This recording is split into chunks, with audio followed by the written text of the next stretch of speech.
like lighting $100 bill on fire. You're going to just stop the scroll if you're going to see something visually that's so far out there.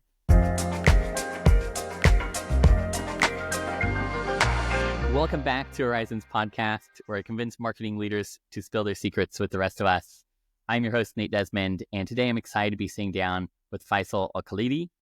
Faisal is a performance marketing veteran who has helped scale brands like DoorDash, Gainful, and Perfect Keto, before most recently founding Growth Minds, where he now helps D2C brands reduce their customer acquisition costs through data-driven creative development.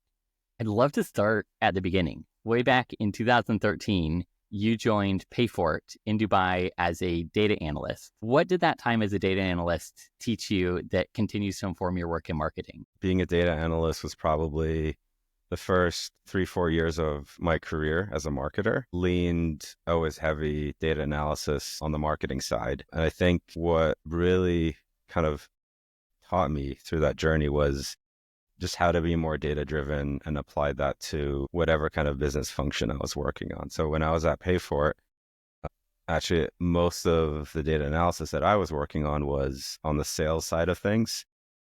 Payfort was like I guess, Stripe of the Middle East. At the time, they got acquired by Amazon through a different holding company above that. And yeah, I mean, just really taught me how to be more data-driven across any function that I was working on.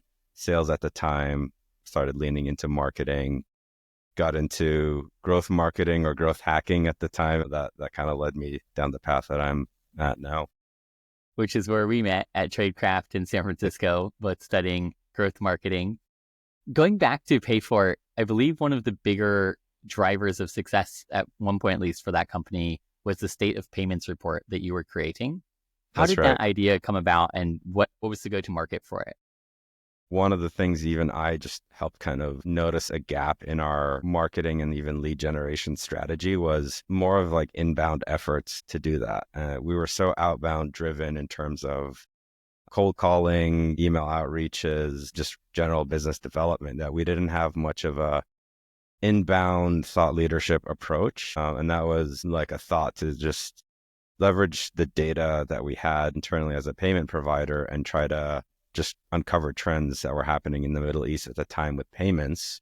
And I mean, this was like 10 years ago. Payments have come a long way in the Middle East. I mean, 80% of payments at the time were all cash-based. Retail and even like e-commerce businesses, it was all cash on delivery. Like even if you bought like a TV, the guy would deliver it to you and you'd pay them in cash. So there was like a growing need for that. And we were just uncovering trends of, what some of the biggest sectors were coming in. And that just helped put a lot of, I guess, not only just press coverage, but a lot more people were interested in some of that, and led to us just doing more inbound content marketing, blogs, all that other stuff. What would be the sort of metrics you'd look at, or the way you'd evaluate whether your inbound efforts are beginning to succeed or are just not working? Yeah, I mean, you want to look at, I guess, your core KPIs or metrics that you're thinking of as a business, especially with inbound, leans more like B2B and SaaS companies, right? So like how much you're able to generate leads, more of like the top of funnel, and then going into closed bookings or deals, and even like longer term retention rate metrics still going to be important, right? Because able to assess the more the lifetime value that's coming in through that channel and how much you're really spending on the front end to do that. And I guess with content, it's not so much like ad dollars, but whatever that budget is for content development, SEO, anything else that's coming from that. And speaking of leads, when you were at Payfort, if I'm not wrong, you increased the number of leads by 86%. What sorts of learnings did you get from lead gen in a B2B context? And how do you apply that in your current work in a B2C or direct to consumer? Yeah. I mean, there's not really too much parallels, I guess, from a business model standpoint, but the framework of thinking about things in a funnel, I guess, still applies almost to any business model, right? Whether it's B2B, B2C, you're still taking prospects on the front end and trying to convert them down the line to become customers, long-term customers. So that, I guess, framework and data analysis perspective, still applied that to what I'm doing right now, more on the D2C. But it's also gave me the skills as a business owner to go out and acquire customers, businesses myself, right? So while I still obviously serve a lot of clients day to day, I'm still focused as a business owner to make sure I'm filling the sales pipeline of companies I can talk to, work as clients. So that's always super important and top of mind, and taught me a lot about just general lead generation, sales process, and everything else. That is really fascinating that when you're running a agency for D2C companies, you are yourself a B2B company. So you actually need both of Yeah, those skill sets. exactly. So it's a balance that you got to strike as an agency owner or service provider. That is. What would you say are the biggest differences between B2B and B2C in terms of how you market? I think probably the biggest differences is like the sales cycle that comes through that, right? B2B businesses, you're talking about higher price points, higher whatever contracts. Decisions don't happen as quick. It can be anywhere from whatever, a couple weeks to even on the enterprise side, like deals might take a year to close, right? On the B2C side, especially if you're a lower price point under $100, like those decisions happen within session or an interaction with a company, right? So I think that's the biggest, at least in my mind, differences. On the B2B side, you need to think about multiple touch points, lead nurturing aspects of it, whereas the D2C side, you almost need to be a lot more aggressive, I guess, with getting to the sale and really pushing that, versus on the B2B side, it very unlikely you just kind of get that immediately, and you need to think about nurturing that lead with education, whatever that is, providing value up front to do that. And after that, I believe it was in 2015, you joined Soma Water, which was the beginning of your now long career in direct-to-consumer companies. What was your experience at Soma, and particularly, how did you see the subscription model working in B2C? Yeah, that was first kind of foray into the D2C consumer space for myself. Really at the time too with D2C, I would say it was probably a lot easier right than now to acquire a customer with Meta ads, Facebook ads. That was and still is like the primary channel to acquire a customer. And the CPMs were much lower back then. You could really just focus on more basic static creatives. There's more you needed to do in the ad platforms itself, but on the front end, things were a lot easier. So where we were really doing a lot of more of our focus was more on the back end retention side of things. With Soma Water, the business model, I guess, was more of, getting on the front end with water pitchers, because they did like kind of like a more sustainable, better looking Brita filter approach. And so the subscription model is super important to try and make the lifetime value work with the filters on the back end really work. So that was really interesting, and a lot of learnings applied to even just what I'm doing now with businesses, because the more that you can make the lifetime value work on the back end, the more you can spend to acquire a customer on the front end. So a business that is able to have a long-term subscription or repeatability, you're going to be able to spend more on the front end and really kind of beat your competitors at the end of the day. So that really taught me a lot about like the value of like cohorts, how to dig into those and improve just general retention through that. So that was, I guess, the first learning experience I had there. That's exciting. And speaking of cohort retention, what would be in your mind, at least today, it's probably changed over time, the ideal earn back time period for a subscription product? Yeah, I mean, probably the biggest school of thought is within 6 months. If you can get that to like 3 months, that's probably the healthiest amount there. Obviously, the more time goes by, the less likely your cohorts or customers are going to end up returning over the long run. So if you're able to be break even on the front end, that's looking really good, because then every month after that, you're earning profit. That's incredibly rare. I think I would say right now for consumer businesses, the really good ones are a little bit first order profitable. And then you're just getting into a tail end where businesses are struggling to even retain off of, or I guess make back their contribution margin within that 3 to 6 month period. So super important. That alone is, I would say, even more important than any performance marketing acquisition strategy, because if you can't really make that work, no advertising solution is going to rescue your business. And I think a lot of business owners will think that their advertising is really what's going to solve it. But if you don't have a good product, a good retaining customer base, the acquisition front end won't solve anything really at the end of the day. And what percentage of D2C companies would you say are in this struggling place of sort of not making back the money that they're paying to acquire customers? I mean, probably more than half, maybe even more. At least like me talking to business owners frequently and just getting that perspective.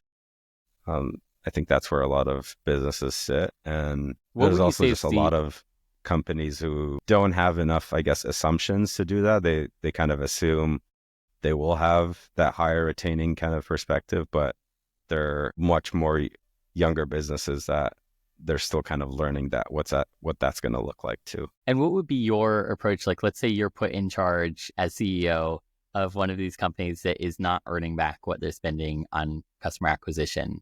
Where would you start in fixing that equation? Yeah. Really trying to figure out how we can solve the retention issue that's happening.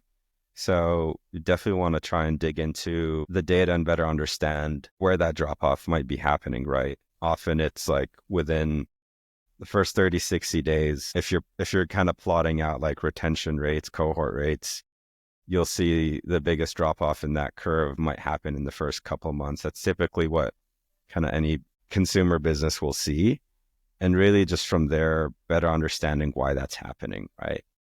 I think looking at like qualitative and quantitative data in that perspective is really helpful. So if you are seeing why that drop off is happening, surveying customers, especially if you don't have enough quantitative data, which will happen really within direct to consumer, more e-commerce business versus more like an application. If an application, you can kind of, all the interactions happen on an app and you just have the data to better understand, okay, maybe they're not getting to this point in the user journey and whatnot. But with a direct to consumer business, once they've made the purchase and the product shipped out, that's kind of like a closed box, right? Like we can't really see how people are using the product, what that might look like. So a lot of D2C businesses, what they'll do now, if they have like a subscription program tied to it, they might have like when someone cancels, reasons why.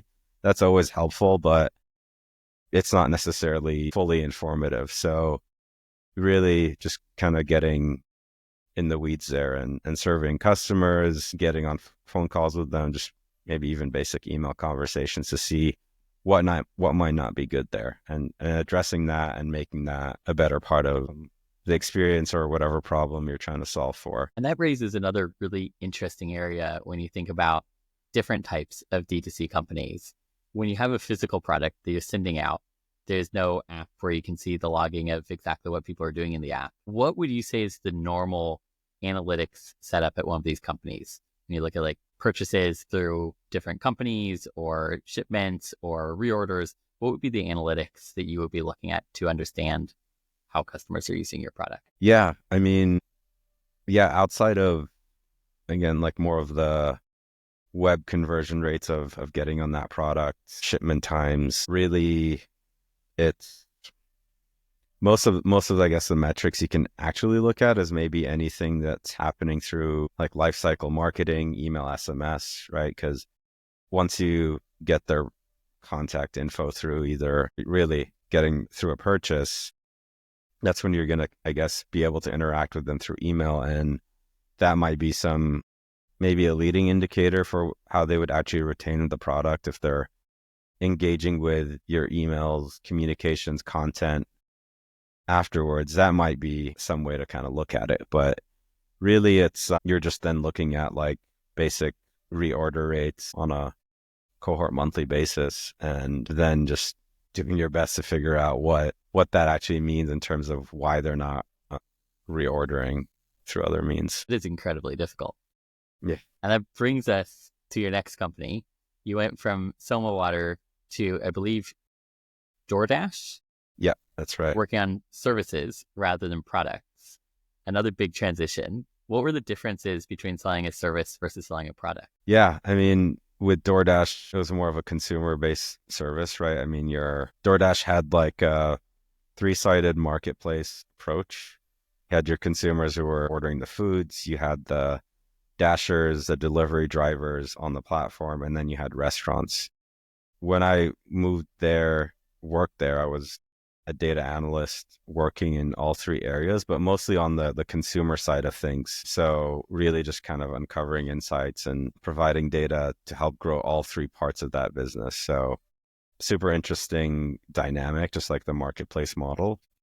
On the consumer app side, you're just seeing so much data of interactions in the app, of just everything that happens there. They had so many different restaurants, obviously, that someone can order from. So there's so many different, in a sense, products someone's ordering, right? So there's a lot of data there in terms of what someone might be interested in, how that can apply to making their next order. I mean, it was just so much there to work with. It was, I mean, super interesting to do. What would be the sorts of analyses that you would deliver in that role? Because you have such a wealth of information, almost too much. How do you narrow that down to something that's useful to your marketing team?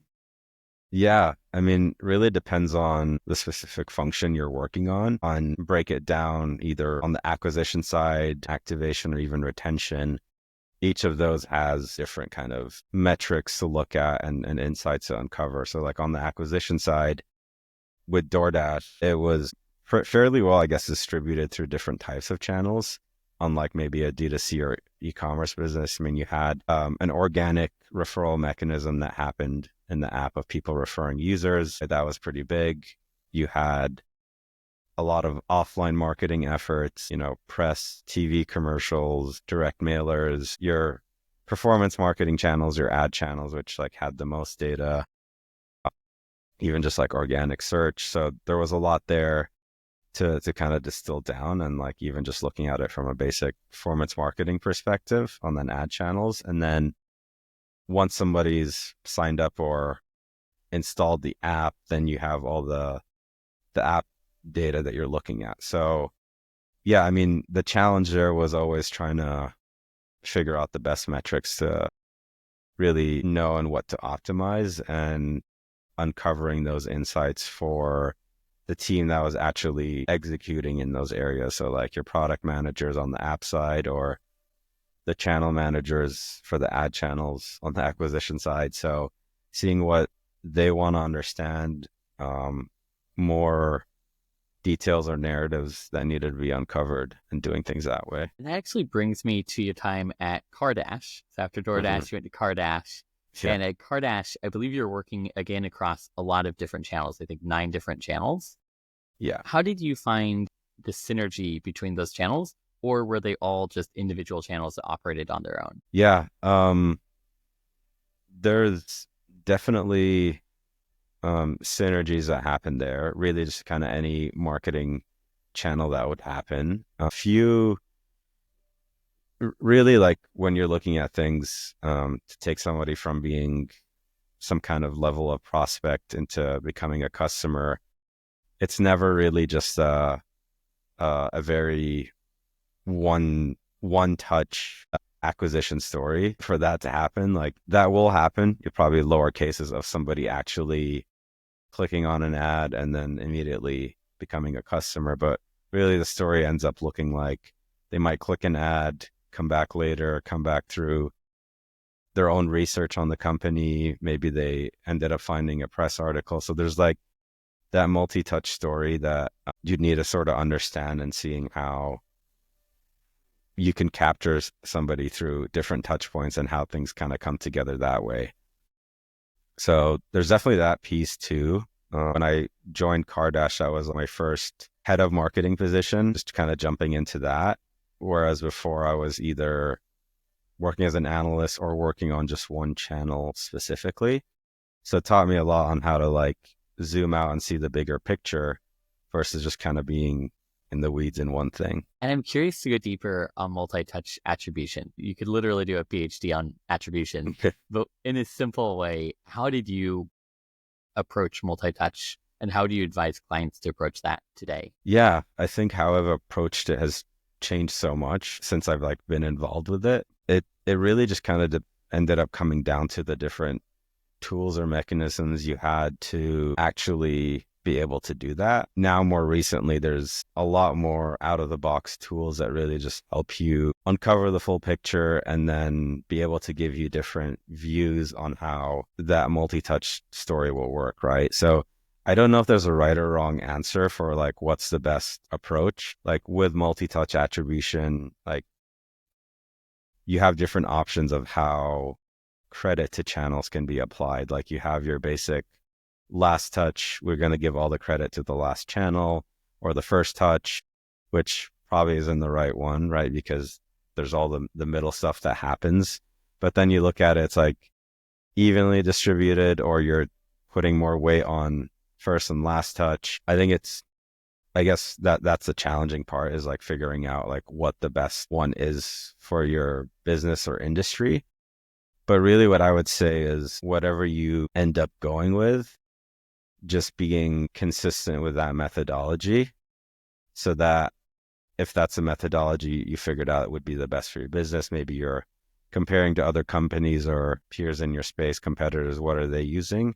And just being consistent with that and improving the attribution metrics that come with that versus like trying to really spend so much time on attribution, because like you said, you can earn a PhD and I feel like maybe 5-10 years from now, we'll look back at what we're doing now with attribution and say it was a bit archaic. So I don't think we'll ever get to a perfect like answer to that. It's just more about finding something that you have confidence in would help you at least solve that, and just focusing more on improving your marketing efforts instead of too much about attribution. It's fair. Would you even go so far as to say sometimes last click is good enough and you should just not worry about attribution? Yeah. I mean, especially with like more of a consumer, even e-commerce business, like that's still good. It comes at a challenge sometimes though with like the front end channel, like Facebook ads, for example, because that doesn't always, rare case that's going to really kind of happen. But I think even honestly, just like looking at that channel's attribution method. So like all the ad platforms are going to attribute things their own way.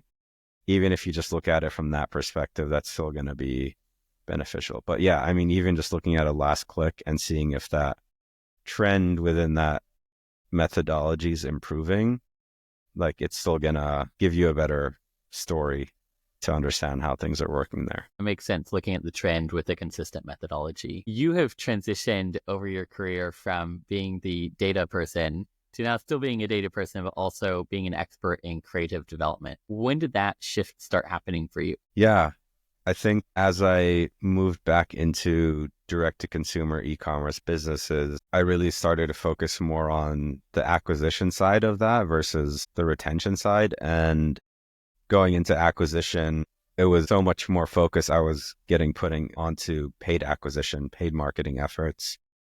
That really is the fastest way for like a D2C brand to grow, and the most predictable way. Sure, like organic channels need to kind of come into the equation there, but for most D2C businesses, especially sitting under 8 figures annually, they're going to have to rely so heavily on paid acquisition to grow, unless they might have a really stronger organic channel. So I ended up just needing to really focus more of my efforts on the acquisition side. And even within that, meta ads, paid social channels were where you needed to really put most of your efforts in. So that got me into just general, I guess, meta ads, Facebook ads management through that. And the landscape of paid social acquisition has just evolved so much, especially since 2020, 2019. The big, I guess, shift that happened there was more technological. It was, I forget the iOS change that happened, which number that was, but basically Apple had added so many more privacy settings on the phone that they were cutting off data to a lot of other applications like Facebook and otherwise, right? So it became so much harder to do advertising because a lot of that data wasn't getting passed back. So there was a big shift there on Facebook, on the Facebook ad side of things that just made things more challenging to do the advertising. And Meta ended up improving their algorithms to do that. And things shifted from you needing to be so deep in the ad platform, trying to test different audiences, trying to find all those interest groups, lookalikes, whatever that was. And just nowadays, most of your efforts in terms of targeting in the platform would be not really doing any targeting. You're maybe giving them like very basic demographic of like gender, age groups, but you're not going into specifics like how it was, where you need to say they're interested in health, they're interested in this. The targeting is like basically turned off. And then the creative now really is your targeting.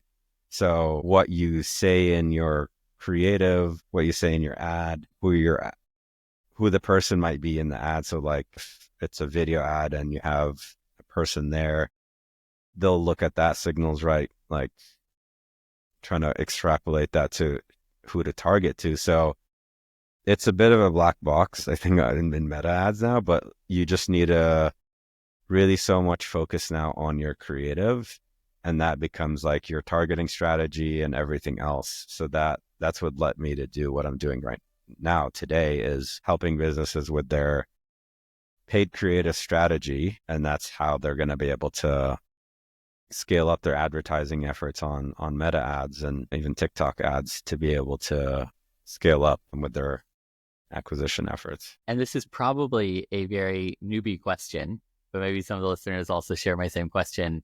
Is it that the ad targeting is no longer available, or that it's just no longer needed because the algorithm can handle it for you?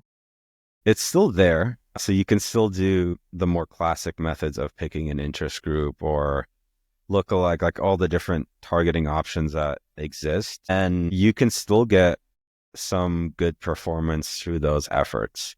So a lot of really larger companies, they'll almost maybe max out a very broad targeting, and they'll test into, okay, let's give it a specific interest group or a lookalike or any of that. And they'll find some pockets of good performance through that.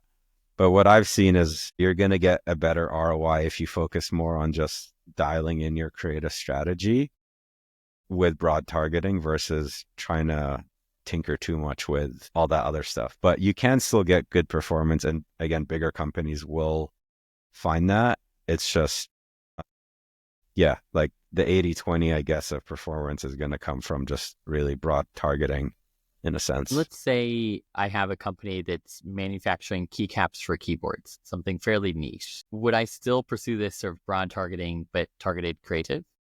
Yeah, even in really like niche kind of sectors, you're still going to find that too. I mean, generally, like, because even in the broad sense, like, okay, if you're doing something super niche for like, maybe it's women over 50, right? Like, you just know that, like, you're obviously not going to get like an 18-year-old guy to purchase your product. Like, you'd still want to at least shift it in that direction of that targeting. But in terms of specific interests or topics or things like that, honestly, not so much. Again, whatever the algorithms develop to nowadays in terms of like looking at your ad, what you're showing, what all that is. The other piece too is you install your Facebook pixel on your website.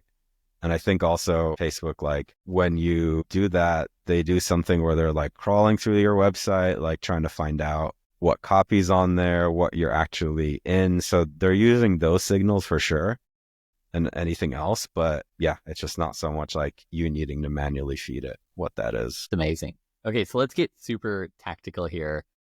Sure. You've written on Twitter about how you can have the best ad in the world, but it doesn't matter if people just scroll right past it. How do you go about building a scroll stopping ad? Yeah.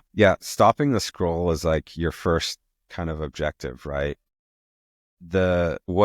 As an advertiser, like what the most important thing you need to understand is like people aren't on that platform to look at ads, right? Obviously, they're on there to whatever it is, look at content from their friends or memes or anything else that they're actually there to look for. So what you need to do is sort of figure out some kind of like pattern interrupt strategy where you're really just trying to capture their attention at that point. So there's a lot of things that come to it, right? Like I break it down in terms of what you're showing visually and then what you're saying either verbally or captions on the video. You're just doing really quirky things sometimes, like lighting $100 bill on fire, right? Like you're going to just stop the scroll if you're going to see something visually that's like that. Doesn't necessarily need to be so kind of far out there, but somehow just speaking to what your product is trying to serve and show and portraying that visually, and then more verbally or on the copy side of things, like what you're saying in that hook part of the ad. So sometimes it's just like calling out the audience directly or calling out their pain points. So figuring out what's going to work well for you there and doubling down in those areas for sure.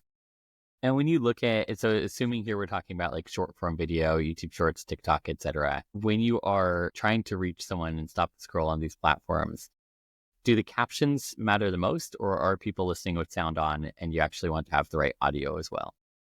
Yeah, I think that's just going to depend more also on your demographics. Like younger demographics will have, typically they're just sound on and that's happening, but older, they're not going to have the sound on by default, like something I've learned through that. So you still want to have both be addressed, right? Like even through that, just to try and kind of cover your base there. But yeah, I mean, I'd certainly say there's a lot of factors that'll go into like what will do that, but covering your bases and then trying to dig into the data afterwards too to see like what variables within that will work, because you always want to be constantly testing different like hooks parts of your ad to see like what's working well, and then leaning into that as much as you can too. And this brings us to another piece that you've worked on that I found very interesting. I think you called it multimodal or module based ad building, where you have sort of different elements, different hooks, different bodies, different other elements, and you put them together in unique combinations. How did you come up with this, and how do you employ it in a company you're working with? Yeah.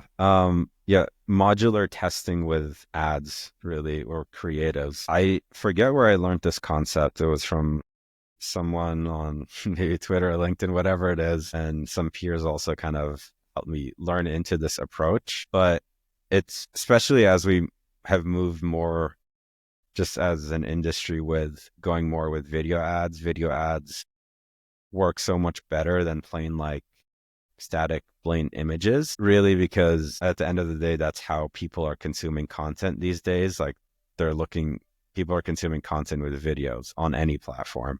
And so the advertising platforms are rewarding more companies that are doing videos, right? And so with video, you're now just opening up so many more variables like into the ad, right? Like when you look at just a basic image ad, there's only certain elements in there that you can kind of look at, and you're almost still looking at like it as a one ad unit. But with a video ad, even in a more short form, like 30 seconds, there's all different parts of the ad that are going to need to work well together. And you're almost then looking at this ad being a funnel itself to take somebody from looking at your ad and going back to your website and purchasing.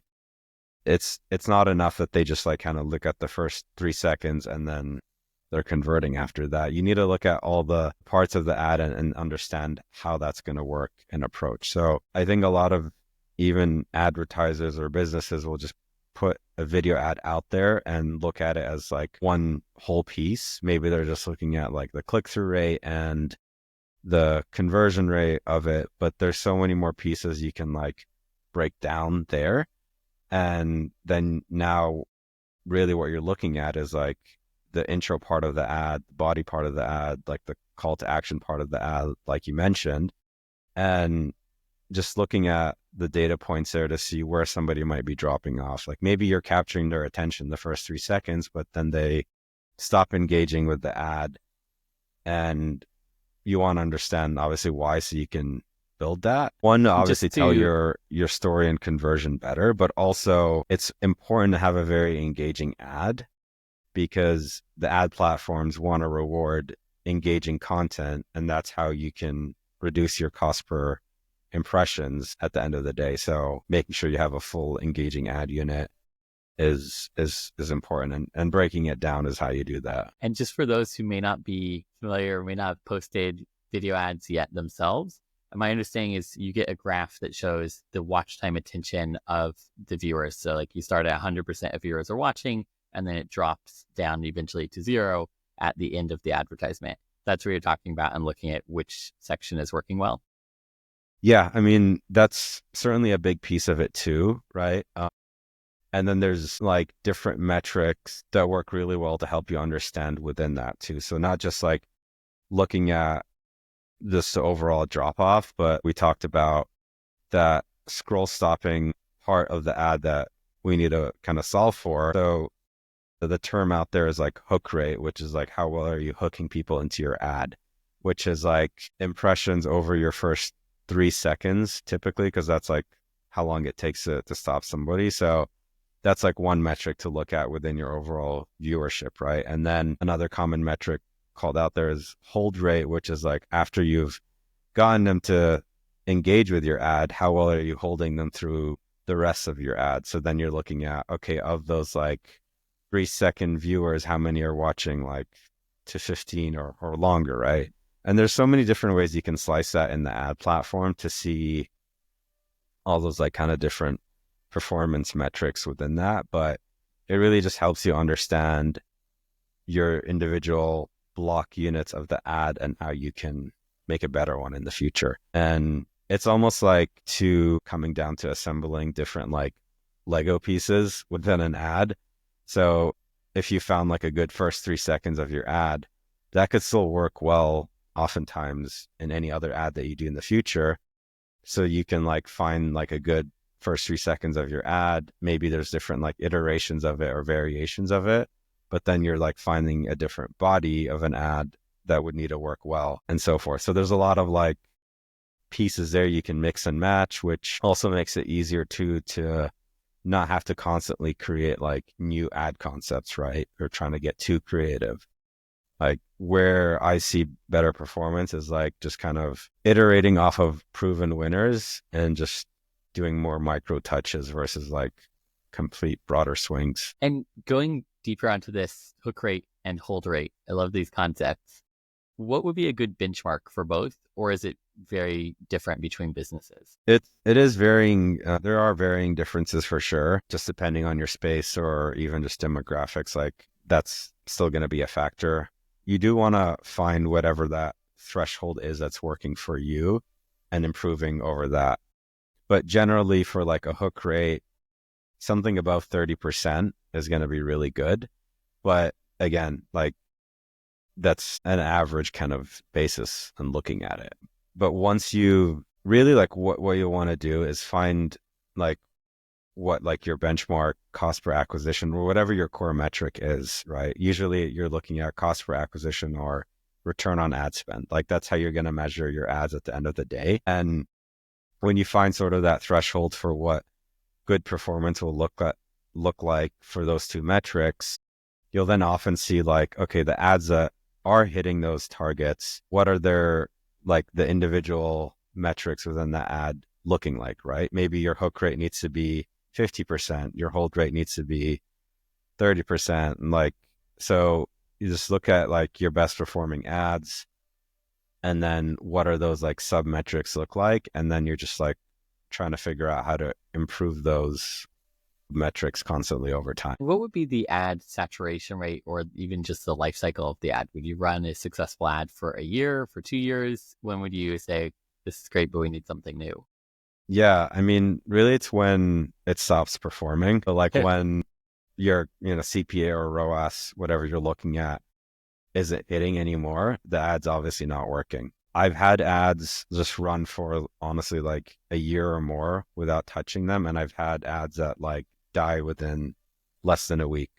So it's a lot harder to predict and every business is different. And also the more you're spending, the more impressions you're getting to your ads and the more they just kind of fatigue within your audience. So when you're spending less, you can tend to run ads a lot longer.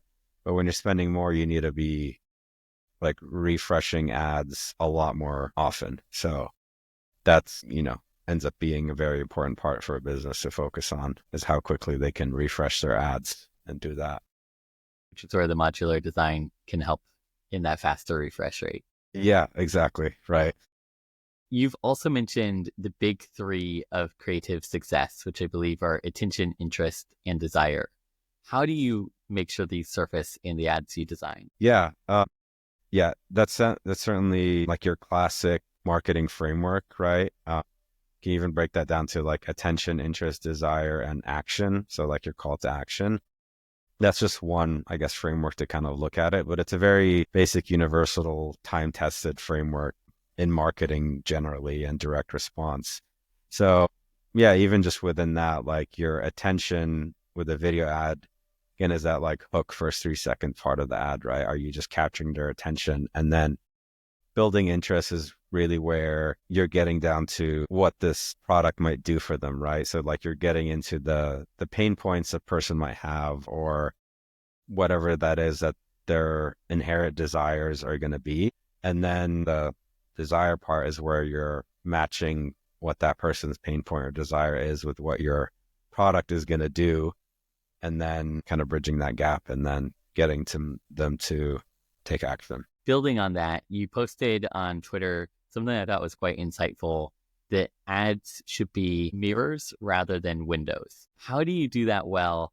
And how do you do that without also sacrificing your own brand image in the process? Yeah, no, that's a really good point, because this is often where I see a business's advertising strategy really suffer, is they're taking too much of a direct approach often to their advertising. That might work where you're in a business or space that isn't super saturated, right? The more saturated you are, the more competition there is, and the more skeptical people come, because they might have tried different solutions that didn't work for them, or they've seen so many of these types of products that you need to almost stand out from that approach, right? So yeah, the more saturated that is, the more sophisticated people are within your market, the more indirect you need to go. And then I guess that mirror approach is like, you really need to have such a deep understanding of your target audience and the pain points they might have, the desires they might have, because ultimately that's like what's going to move somebody to actually making a purchase, right? And so I think with a lot of companies these days in their space, they'll just do an ad that just showcases a product right away and maybe give them an offer. But to really stand out, you need to almost not even bring in your product into the ad right away. So you're taking a more indirect approach. You're just jumping into, again, the pain points or desires they might have, and then reveal your product and how that can help for them. And so like you almost want to mirror what they're feeling or what's going on in their lives that isn't working, then kind of getting that into their lives with your product and how that can solve for them. What would be an example, looking at the ads you've done, that's done this really, really well? Yeah, I work a lot in like the health and wellness space, particularly for D2C. And so usually those products will have a lot more pain points associated with them. Maybe like you have bloating problems or joint issues, right? And so even within those, like ultimately we all have some like basic human desires, and something might be stopping them from getting them to that, right? And so had worked with this company that helped people with their joint issues with like some specific supplements and things like that, and helped reduce inflammations there. So instead of just us trying to say, hey, stop your joint issues, really kind of helped paint that picture, the pain point where something that they wanted just more out of their life. So in this case, like we had an older demographic. When we looked at just like reviews and data and like people why they ultimately wanted to buy this is like they wanted to play with their grandchildren or get back to playing tennis or whatever that is, right? Those are all end up being like different like narratives. And so like what we did with our advertising strategy in the initial part of the ad was just speak to how they couldn't do those things. So if you're somebody that had those issues, you were going to resonate with that. And then almost like twisting the knife in those pain points and then revealing like the solution that helped somebody overcome that. So that's just like one example, right, of how you can like really dig into those like innate desires somebody wants to do and then tying that to your product. I think that's like the biggest thing you need to focus on is like what those are and then how your product can help somebody achieve those outcomes they want to do. Just sort of that mirror you were talking about, meeting them where they are and then showing them where they could be. Exactly. That's amazing. Thinking about UGC, general, blanking on the term. UGC is user-generated content. Yeah. That's the one. Thank you. User-generated content versus more professional content. How do you see the difference in performance between user-generated content and more professional content? Yeah, there's that was probably the biggest shift in advertising in the last like years is going more like user-generated content, though that's like a blanket term.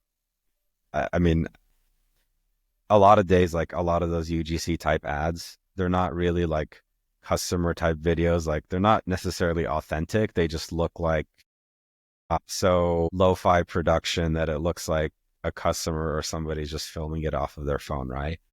Really what that just did more with advertising is try to just do more of a authentic approach to ads versus your like more typical TV commercials or whatever that is. It's like very high production versus now we're just getting a lot more into more like authentic based advertising. And that still is, I would say, what a core part of what you're doing with ads for sure.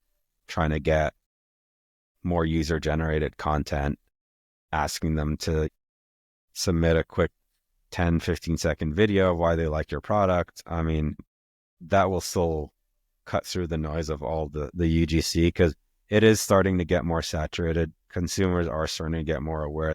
These people aren't necessarily real customers telling me that I need to buy their product, right? And so, you should still try to leverage that to look more authentic and, people will recognize it is looking more authentic than kind of more production level things. So I think it's like a mix of a strategy you should have. Any approach like that, you should definitely test and try to see what's going to work well for your business too. And speaking of testing, you talk a lot about rapid testing cycles.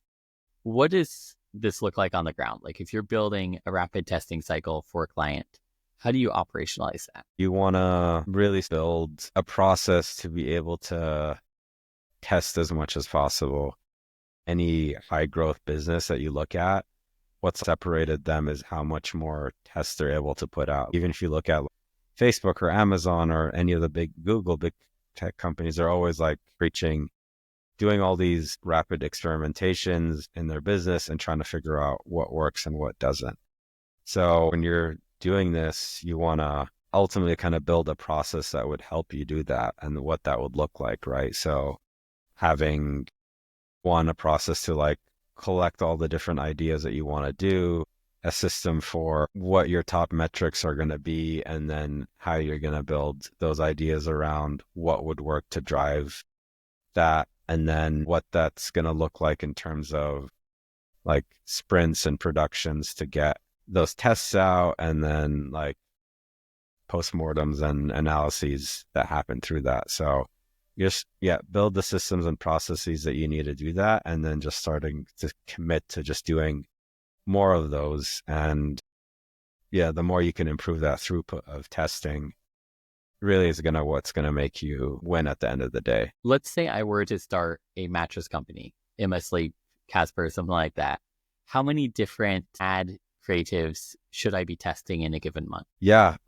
As much as you can, really.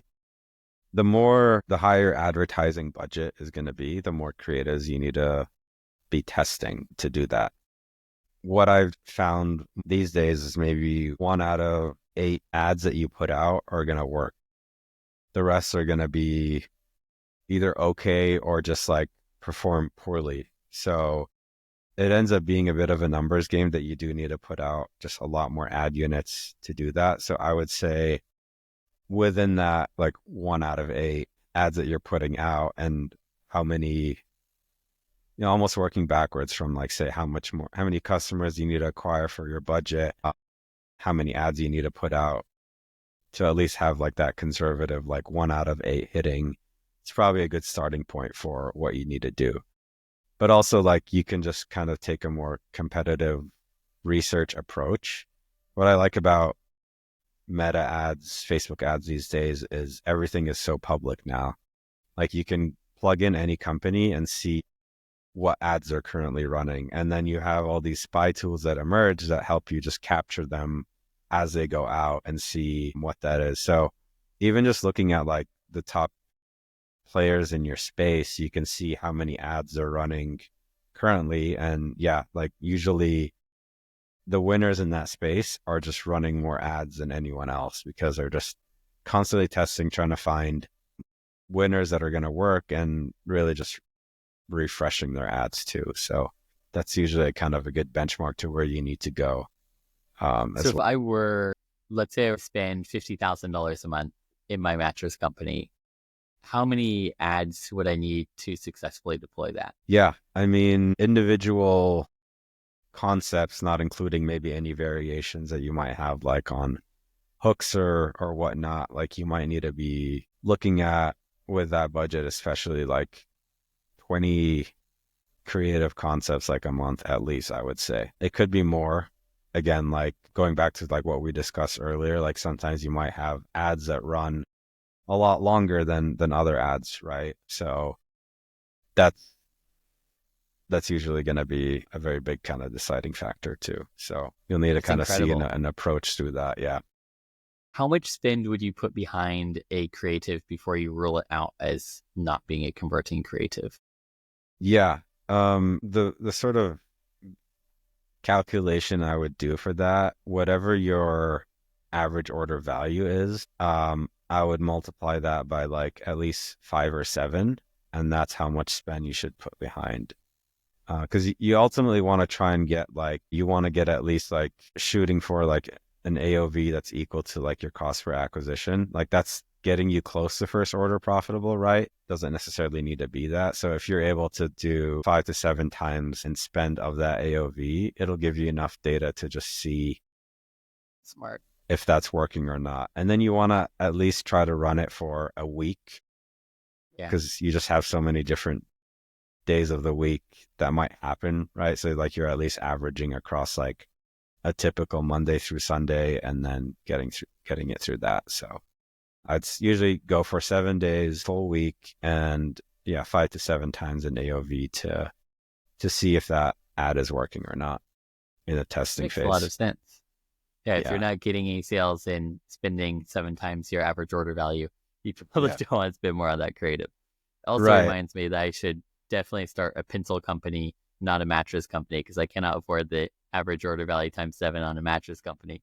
Yeah, no, totally. Yeah, and the other thing too, you want to like keep in mind, maybe that ad didn't hit like your cost per acquisition goal, whatever your metric is, but you can still dig into, again, that modular approach and see where things are maybe working well. Like, maybe your hook's working well, but the rest of your ad isn't. Again, usually things are not going to work right off the bat. That's super rare, but there's going to be hints, I guess, of where things can be improved and where you can kind of do that to the next testing phase or whatever that you do. You can test a different variable and try to get closer to that working. Yeah, fair. And in your agency, as well as just in your previous life, you've grown multiple brands well past the $15 million in revenue mark. What are the different stages that you see leading up to that? And what are the common pitfalls or problems that companies fall into? Yeah, I think the biggest thing is trying to spread yourself too thin almost. Like companies will, especially, anything really under, I'd say, 10 million a year in revenue, you don't need to be diversifying yourself too much. Like one, your budget isn't going to be there to just try and like find all these winning channels. And there's, I would say, like enough scale and potential from an advertising platform to only just do like meta ads and then just having a really good funnel and website and then a solid like lifecycle marketing strategy, email, SMS on the back end. Like if you just get those three dialed in, you can scale up to $10 million dollars a year easy.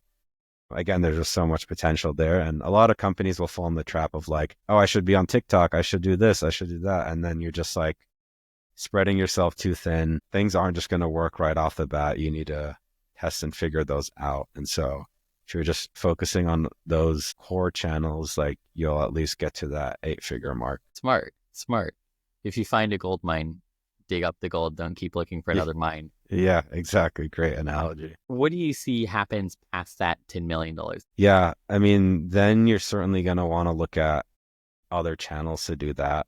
I mean, you probably, there's a lot of businesses that honestly just keep those core three channels and just have scaled up to like 100 million a year just on like meta ads. Like that's certainly possible. The scale there is just so well thought out. But like once you're past the 10 million mark, like you do still want to diversify channels, right? Like being so reliant on one channel to acquire customers, like who knows what might happen with a platform changing.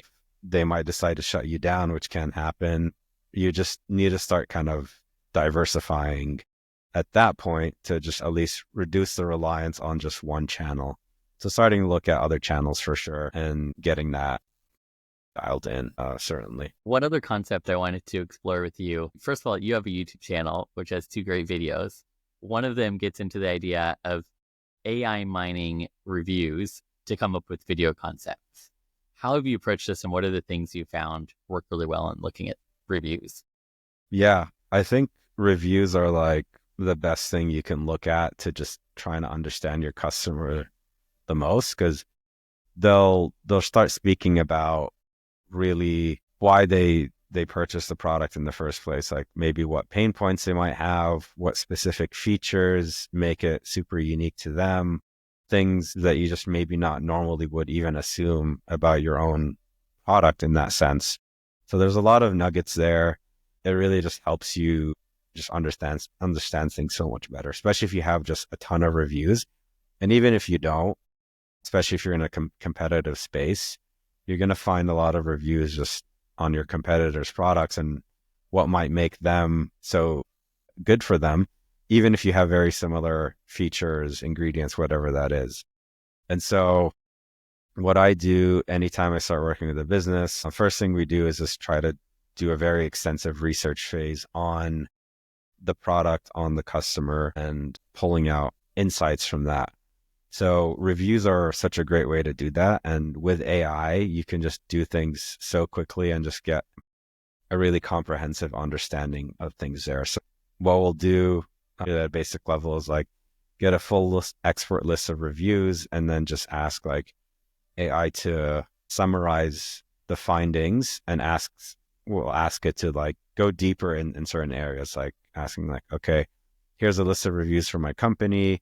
Maybe give it your website and then saying like, what are the core desires, the top 5 core desires somebody might have, or what are the top 5 pain points somebody might have? What are the top things people are saying that they enjoy about our product, and just like kind of categorize that in order that appear the most, right? So then you start to get different like pain points or angles that you can approach with that. So yeah, I mean, super important way to just really better understand your customer and product and what different messaging angles you can use with that too. It's incredible.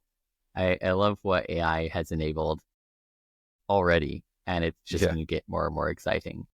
Over the course of your career, you've gone from individual contributor to head of marketing, and now you're running your own agency. What are the different lessons in leadership that you've learned along the way? Especially getting into more leadership roles and starting to build out teams, I think having just like a strong process for your business or your function that you're working on, setting good like levels of expectations with everyone, having a good communication cadence with things, like all like, I guess, softer skills I needed to like kind of develop versus me just needing always being more like analytical or otherwise more technical than it was. But yeah, definitely things still always trying to work on and improve. And how do you spot marketing talent as you build out your team? How do you know which people to hire? Yeah, I think somebody who's had a lot of cycles in that function, like a lot of, not necessarily a whole lot of experience, but just has done it enough where they've, can recognize what being good in that area would do. That's not to completely like discount a lot more junior people, but I think just having done it enough where they have a good foundation for that as well. One thing I just do for any kind of function or that I'm hiring for is I like giving, besides just looking at their past work, but giving like a good test project or assignment. It's just a good indication for what type of work they'll do. We'll go deeper with them on that to just have them like kind of talk through that. That really just helps me show how they approach what they do versus like maybe just like a basic portfolio of them theoretically talking about it. It's just a good understanding of how they would like do that and do that within like a certain time constraint. So it's always a good approach, at least with that I found. Well, that brings us to the lightning round. I'll give you sort of this or that questions. Feel free to give a little bit of an answer or just give a brief answer to the question. Direct response or brand building? Direct response. UGC authenticity or production quality? UGC authenticity. AI generated concepts or human intuition? Maybe AI generated concepts. Single winning creative or multiple variants? Multiple variants. Brand voice or conversion rate? Conversion rate. Review mining or customer interviews? Customer interviews. Top of funnel or bottom of funnel? Bottom of funnel. In-house or agency creative? In-house. Broad or narrow targeting? Broad. Fantastic. Well, that completes our interview. Where can people Awesome. learn more about you and engage with you if they want to work with your agency? Yeah, growthminds.com. You'll learn a lot about us, our process, and be able to book a call. Also active mostly on LinkedIn these days. I do have a Twitter that I haven't posted in a while, but can connect with me on LinkedIn and we can go from there. Fantastic. That will all be in the show notes below. Thank you for coming on the show. Such a great conversation and nice to catch up with you as well. Yeah, thanks for having me, Nate.